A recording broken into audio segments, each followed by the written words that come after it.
Some animators in the Backyardigans headquarters wanted to make an episode that was aimed for an older audience where a bad ending would in place and the main characters would be in a maze. The director refused for this to be a part of their kids' show, so the group of animators decided to make it in a separate unnamed studio. It took a long time for the finalized episode to be complete, but now they had another problem. Where would they publish it? Some members suggested Adult Swim and others suggested YouTube as a paid episode. The majority of the votes were for Adult Swim, and so they asked the company and they accepted. The voice actors weren't the same, which confused the audience. It broadcasted in October 5, 2007. The starting credits had fewer names and the grotesque title was The Backyardigans, No Way Home. It was written in black and white. The Backyardigans opened the door to their house and met up at a table. As they sat, they conversed about imagination. Pablo: have you pals heard about the imagination limit? Tyrone: no. What is it about? Uniqua: I think it's a conspiracy theory.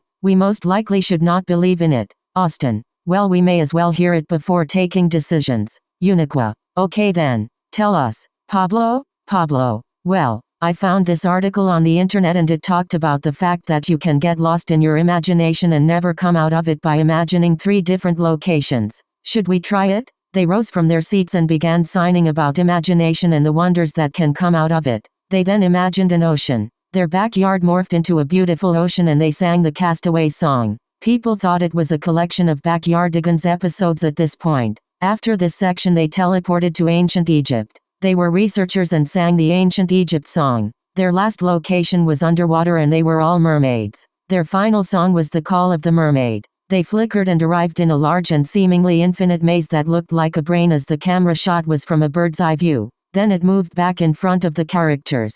They were confused and Pablo was panicking a little. Pablo: oh, no. How will we get out of here? We don't even know where we are. Could this be the end? Tyrone: Pablo: yeah? Tyrone: don't worry, we will find a way out of this. I promise. Let's separate to take more ground. If you see an exit then scream. I found it. Got it? Pablo: sounds good. The group separated and ran through the maze, but there was no exit and they became increasingly tired. They were in denial, anger, bargaining, depression, and finally they accepted their fate. They laid on the ground and stayed there for years. They woke up in front of 4 tombstones with their names on it, and that was when they found out that they wasted the rest of their lives in this maze. Their eyes were void black with glowing red pupils and they were depressed. They were doomed to roam the earth without going further beyond, and the worst thing is that it was all real. The last screen showed the end text with the characters looking sad. The episode re-aired twice and then it was cancelled. Some individuals that watched it mysteriously died after viewing it. Make your life worth it and do the most you can.